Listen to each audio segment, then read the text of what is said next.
नमस्कार। 15 फरवरी 2026 यानी कि रविवार, जो आने वाला रविवार है, उस दिन जो है वो महाशिवरात्रि का उत्सव जो है वो मनाया जाएगा। महाशिवरात्रि जो है वो फागुन मास के चतुर्दशी तिथि को मनाई जाती है, लेकिन इस बार जो है चतुर्दशी तिथि पड़ रही है शाम के लगभग 5:30 बजे से शुरुआत होगी और वो अगले दिन मतलब 16 फरवरी को शाम तक जो है वो चतुर्दशी तिथि रहेगी। लेकिन चूँकि निशीत काल जो है वो उस काल की पूजा का बहुत ज़्यादा महत्व जो है वो शिवरात्रि पे हो जाता है, इसीलिए जो हम मनाएंगे वो उदया तिथि के हिसाब से न मनाकर जो है जहाँ पे निशीत काल मतलब रात्रि का काल पड़ रहा है 15 तारीख को ही शिवरात्रि मनाई जाएगी। बेसिक तो हम सब जानते होंगे कि उपवास जो है वो 2 तरीके से हम लोग रख सकते हैं, या तो सुबह से शुरू करें 15 तारीख के और अगले दिन जो है वो नेक्स्ट डे सूर्योदय के बाद हम इसको समापन कर सकते हैं। या दूसरा रास्ता है कि आप ब्रह्म मुहूर्त से शुरू करें और उसी दिन शाम में जो प्रदोष काल होता है उसके बाद आप व्रत को खोल सकते हैं। लेकिन मैं इस पूजा के बियॉन्ड आज कुछ चर्चा करना चाहती हूँ, वो है कि हम कैसे मनाएं। तो बहुत से लोग शिव को अलग अलग रूप में पूजते हैं। कुछ के लिए शिव जो है वो एक फॉर्म है। अगर आप फॉर्म की पूजा करते हैं तो आप शंकर की पूजा करते हैं। बहुत से लोग कहते हैं कि गृहस्थ में जो है वो शिव रूप से ज़्यादा हमें शंकर पसंद है, और हो भी क्यों ना, क्योंकि मनुष्य को सरल चीज़ें पसंद होती है। तो शंकर जो है वो आकृति है, शंकर जो है वो उनको हमने जो है वो समझा है, उस फॉर्म में हम शंकर को समझते हैं। तो इसीलिए शंकर की पूजा जो है शिव पार्वती या शंकर जो है जिसमें कि वो नाग लपेटे हुए अपने जटाओं में गंगा को समेटे हुए हैं।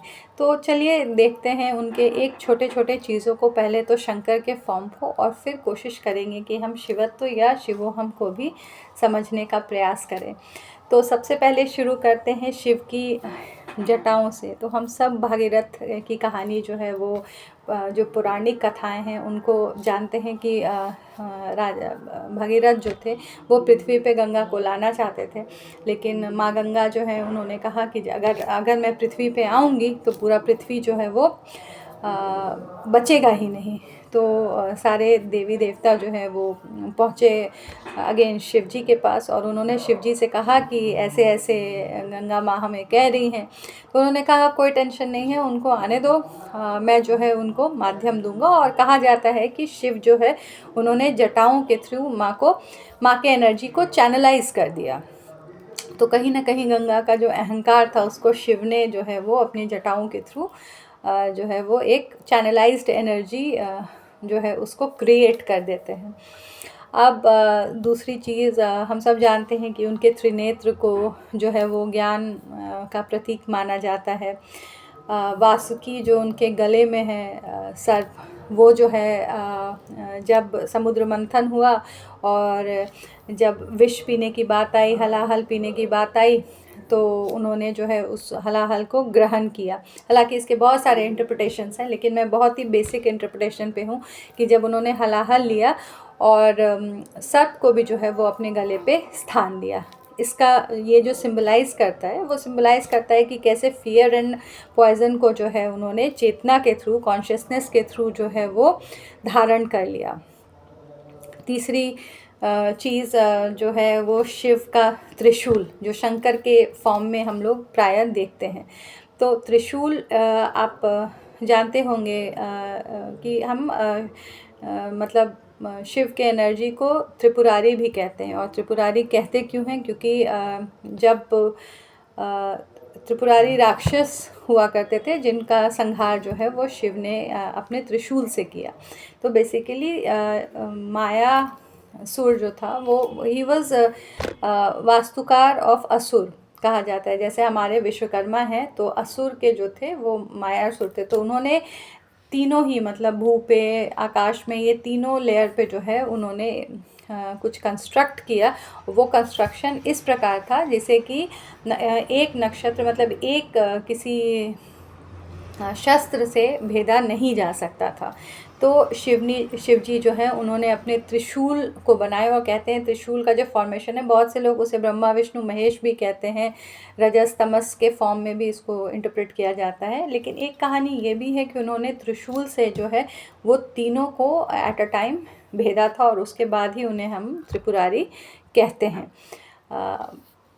ये भी एक कहानी बहुत फेमस है। उनके हाथ में जो डमरू है, तो प्रायः डमरू बंधा होता है, लेकिन हम तभी डमरू को उनके हाथ में देखते हैं जब वो प्रलय काल होता है।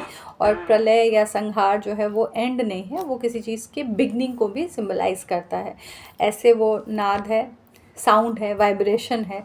और कहते हैं कि वाइब्रेशन जहाँ से किसी डॉट से जो है वो जब शुरुआत जो है वो वाइब्रेशन, कंपन, अब तो साइंस भी कहता है, हालांकि मैं इन दोनों को मिक्स नहीं करना चाहती हूँ, क्योंकि तो उस नाद को भी जो है वो कहते हैं, या फिर काल, मतलब डमरू को हम काल से भी सिंबलाइज करते हैं। तो आप चाहें तो इस शिवरात्रि शंकर के इस फॉर्म को देख सकते हैं। हम सब जानते हैं कि शिव और शक्ति जो है उनकी शादी हुई थी, शिव और शक्ति एक हुए थे। बट ये सब इसलिए ताकि हम और आप इसको ईज़िली समझ सकें।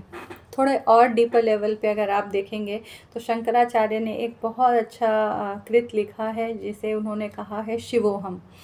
तो अगर आप इस दिन या रात्रि में थोड़ी देर भी मेडिटेटिव फॉर्म में जाना चाहते हैं, क्योंकि शंकराचार्य के अकॉर्डिंगली शिव जो है वो कहीं एक्सटर्नल फॉर्म में नहीं है। शिव कहीं आपको ढूंढने की ज़रूरत नहीं है, आपको कैलाश पे नहीं जाना। वो कहते हैं शिवोहम में जो पूरा अगर आप उसका वर्जन पढ़ेंगे तो आप पाएंगे ना वो पुण्य में इंटरेस्टेड है, ना वो पाप में इंटरेस्टेड है, ना उनकी माता है, ना उनके पिता है, ना उनका कोई शिष्य है, ना कोई उनका गुरु है। तो शिवोहम है क्या? तो शिवोहम जो है वो आपके अंदर का चेतना है, कॉन्शियसनेस है। और यही कॉन्शियसनेस जब आपके एनर्जी से मिलता है तो ये जो है शिव शक्ति का निर्माण होता है, और आप और हम जो है वो एक्टिव होते हैं। तो जितनी ही आप अपने कॉन्शियसनेस में रहेंगे, जितने आप अपने चेतना को एक्टिवेट कर सकते हैं, आप इस चीज़ को समझ सकते हैं, उतने ही आप शिवमय होते जाएंगे, उतने ही आप शिव होते जाएंगे। तो इसको बेसिकली अगर आप फील करना चाहते हैं तो डिस्कवर कीजिए अपने तरीके से अपने स्पिरिचुअलिटी को, कि आपके अंदर जो है वो शिव कहाँ है, शिव को आप कैसे अपने अंदर ढूंढ सकते हैं। तो बहुत सारे स्टेप्स हैं। कहते हैं अहंकार मुक्त होना। मेरे से तो जब मैं सोचती भी हूँ तो मुझे लगता है कि शायद इस जन्म में तो क्या, आने वाले 2-3 जन्म तो संभव ही नहीं लगता कि आप शिवोहम को प्रैक्टिस कर पाएँ। लेकिन अगर आप कर सकें तो कहते हैं, जैसे बहुत से लोग मेडिटेशन में कहते हैं कि शिवोहम को जब आप प्रैक्टिस करते हैं तो आप अपने क्या कहते हैं, ब्रीदिंग को सुनते हैं। You just don't control it but you listen, कि आप कैसे इनहेल करते हैं और कैसे एक्सहेल करते हैं। तो सोहम की जो एनर्जी और रिदम होती है, उस रिदम के साथ आप अगर 10 मिनट बैठते हैं और सिर्फ अपने ब्रीदिंग को इनहेल और एक्सहेल करते हुए देखते हैं, तो कहीं ना कहीं आप धीरे धीरे धीरे धीरे धीरे धीरे मतलब इंटरनल साउंड से जुड़ते हैं, इंटरनल वाइब्रेशंस से जुड़ते हैं। तो यही है नाद की कहानी। शिवोहम मैंने जो है जितना समझा वो आपको बता दिया। अब ये हम पे और आप पे डिपेंड करता है कि हम कितने शिवमय हो पाएँ। और इस शिवरात्रि आप अपने एक्सटर्नल जो भी चीज़ें आप ऑफ़र कर रहे हों शिव को, चाहे वो दूध हो, पंचामृत हो, बेलपत्र हो, या किसी भी और फॉर्म में आप अगर शिव को खुश करना चाहते हैं तो आप कर सकते हैं। बट आप अगर अपने अंदर की कमियों को, आप अपने अंदर की फॉलीज़ को ईश्वर को समर्पित करते हैं, तो मुझे लगता है ये दिन जो है वो शिवमय हो जाएगा। तो प्रयास कीजिए कि कोई एक आपकी जो निगेटिविटी है उसको आप समर्पित करें कि मैं कोशिश कर सकता हूँ, I am not very sure कि मैं ये चीज़ अब अपने लाइफ में निगेटिविटी को मैं दूर करूँगा। ज़रूर शिव की एनर्जी आपको कहीं ना कहीं मदद करेगी। दूसरा, ये जो रात्रि होती है, ये रात्रि क्रिएटिविटी की है, क्योंकि शिव और शक्ति जो है वो एक हो रहे हैं, और जहाँ शिव शक्ति एक है वहाँ कुछ नया क्रिएट हो रहा है। तो इन केस अगर आप कुछ नया करना चाहते हैं, कुछ शुरुआत करना चाहते हैं, तो ये दिन बहुत शुभ होता है। आप शुरू करें, आप देखेंगे कि कॉस्मिक एनर्जीज़ जो है वो आपको बहुत ज़्यादा हेल्प करेगी। आप इंटरनली बहुत स्ट्रॉन्ग फील करेंगे उस चीज़ को करते वक्त। और अच्छे से मनाइए, शिव में होके मनाइए, शिव शक्ति की आराधना कीजिए, अपने चेतना को एक्टिवेट करने की कोशिश कीजिए। सुनने के लिए बहुत बहुत धन्यवाद।